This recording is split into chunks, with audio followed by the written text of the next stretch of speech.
Adakah ruqyah hanya untuk merawat gangguan jin, saka dan sihir? Ramai menganggap ruqyah hanya sebagai ikhtiar apabila ditimpa gangguan. Gangguan jin, saka dan sihir hanyalah sebahagian kecil daripada perbincangan tentang ruqyah. Hakikatnya, ruqyah ialah bacaan Al-Quran dan doa-doa yang diajar oleh Rasulullah SAW. Lebih daripada sekadar rawatan, ruqyah sebenarnya ialah satu bentuk ibadah kepada Allah.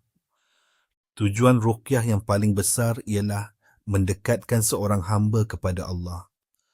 Apabila ruqyah dilakukan dengan ihsan, fokus kita bukan lagi kepada gangguan tetapi kepada Allah.